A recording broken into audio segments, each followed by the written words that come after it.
Hello friends, how are you. आप लोग कैसे हैं। आशा करती हूँ आप लोग बहुत अच्छे होंगे, अपनी यूपी की तैयारी में लगे होंगे। दोस्तों, आज मैं आप लोगों के लिए यूपी टेट का संस्कृत का मॉडल पेपर लाई हूँ, जो कि बहुत इम्पोर्टेंट क्वेश्चन है आप लोगों के लिए। तो क्लास को स्टार्ट कर देते हैं। समय ज़्यादा नहीं लगाते, ज़्यादा लेंदी वीडियो नहीं बनाना है। चलिए ठीक है, क्लास को स्टार्ट करते हैं। पहला देखते हैं, नद्य शब्द में कौन सी विभक्ति है। नद्य शब्द में कौन सी विभक्ति है, पहला में बताइए कौन सा सही होगा। तो पहला ही सही होगा। विदूषम का मूल शब्द क्या है। विदूषम का मूल शब्द क्या है, तो कौन सा सही होगा दूसरे का। तो दूसरे का आपका सी सही होगा। भुक्त्वा इति पदे कः प्रत्यय, तो इसमें कौन सा तीसरे का कौन सा सही है। तीसरे का कौन सा सही है, तो कत्वा, तो इसका डी सही है। यायजुक शब्द का अर्थ है, यायजुक शब्द का अर्थ है, चौथे का कौन सा सही होगा। तो चौथे का भी आपका डी सही होगा।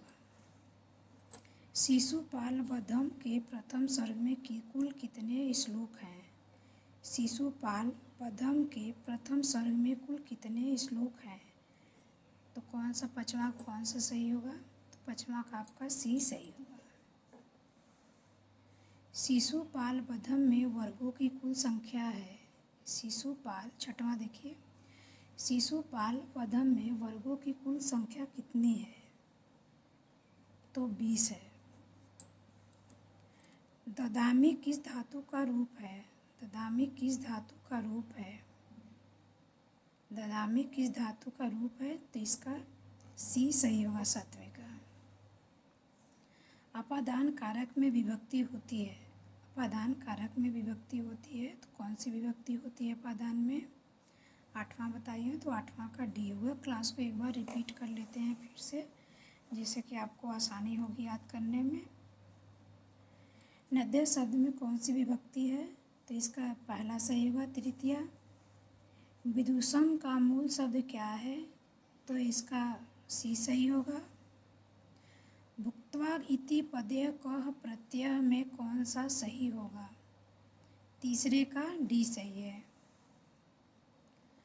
यायजुक शब्द का अर्थ क्या है। यायजुक शब्द का अर्थ क्या है, चौथा, तो इसका डी सही होगा। शिशुपाल वधम के प्रथम सर्ग में कुल कितने श्लोक हैं, तो इसमें कुछ 75 हैं, तो इसका सी सही होगा पाँचवें का। शिशुपाल वधम में वर्गों की कुल संख्या कितना है, तो संख्या बताइए छठवां का, तो छठवें में 20 सही है। ददामी किस धातु का रूप है, सातवां देखिए, तो सातवां का सी सही होगा दा। अपादान कारक में विभक्ति होती है, तो कितनी होती है, पंचमी विभक्ति होती है। श्रृंगार रस का स्थायी भाव है, तो रति है। अधिकरण में विभक्ति होती है, अधिकरण में विभक्ति होती है, तो इसका कौन सा सही होगा दसवें का, तो दसवें का सी सही है। कर्मवाच्य में प्रधानता होती है, कर्मवाच्य में प्रधानता होती है, किसकी होती है, तो कर्म की होती है। महाधन औषधि में संधि कीजिए, महाधन औषधि में संधि कीजिए, कौन सा सही है, तो इसका सी सही है। हरिहर पद में समास होगा, हरिहर पद में समास होगा, तो द्वंद्व समास होगा। पीताम्बर पद में समास है, पीताम्बर पद में समास है, पीताम्बर पद में समास है, तो बहुव्रीहि समास है। दर्शनी पद में धातु है, दर्शनी पद में धातु है। 15 देखिए, बताइए कौन सा सही है, तो इसका पहला ही सही होगा। सृष्टि में कौन सा प्रत्यय है, सृष्टि में 16 देखिए, सृष्टि में कौन सा प्रत्यय है, तो इसका बी सही होगा। क्लास को एक बार फिर से रिपीट कर लेते हैं। श्रृंगार रस का स्थायी भाव कौन सा है, रति है। श्रृंगार रस का स्थायी भाव रहती है। अधिकरण में विभक्ति होती है तो सप्तमी विभक्ति होती है। कर्मवाच में प्रधानता होती है तो कर्म की प्रधानता होती है। महाधन औषधि में संधि किसकी है तो महोषधि। हरिहर पद में समास होगा तो कौन सा द्वंद्व होगा। पीताम्बर पद में समास है तो बहुव्रीहि समास है। दर्शनीय पद में धातु है तो दृश्य धातु है। सृष्टि में कौन सा प्रत्यय है तो कृत्तन प्रत्यय है। कृत्तन प्रत्यय है तो इसका बी सही है। 16 का बी सही है। षोडश शब्द को संख्यात्मक रूप में परिवर्तित करें।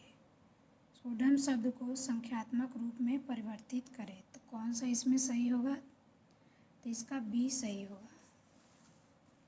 सचरित्रम का संधि विच्छेद होगा। सचरित्रम का संधि विच्छेद होगा तो इसका बी सही होगा।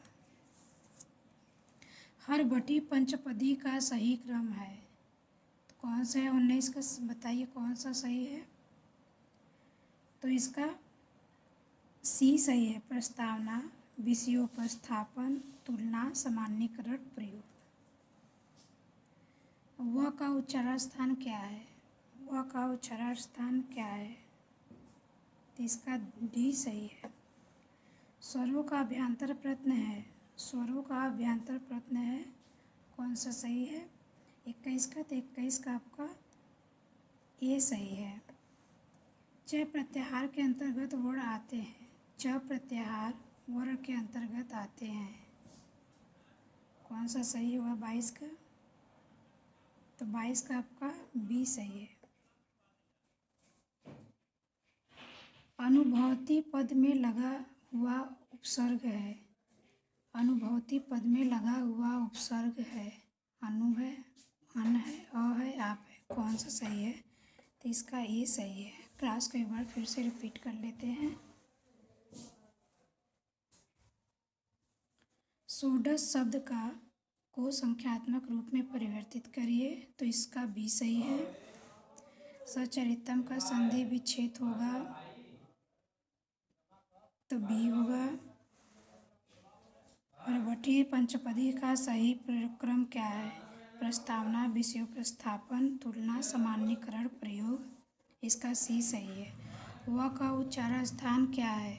व का उच्चारण स्थान क्या है तो दंत प्लस ओष्ठ है। इसका डी सही है। स्वरों का अभ्यांतर प्रश्न है। स्वरों का अभ्यांतर प्रश्न है तो इसका बी सही है। विवृत है। च प्रत्याहार के अंतर्गत वर्ग कौन से आते हैं। च प्रत्याहार के अंतर्गत आते हैं कौन सा तो च, ट, त, क, प तो इसका बी सही है। अनुभवती पद में लगा हुआ उपसर्ग क्या है कौन सा सही है 23 का। 23 का ए सही है। दोस्तों अपनी क्लास आज की यही समाप्त होती है। जो दोस्तों ये यूपी टेट के लिए बहुत इंपॉर्टेंट क्वेश्चन है। आप लोग एग्ज़ाम से पहले एक बार इसको देखकर ज़रूर जाइएगा जो कि आप लोग को लिए यूपी टेट के संस्कृत एग्ज़ाम के लिए बहुत इंपॉर्टेंट क्वेश्चन मैं आप लोगों के लिए लाई हूँ। तो अपनी आज की क्लास यहीं समाप्त करते हैं। तो नमस्कार दोस्तों।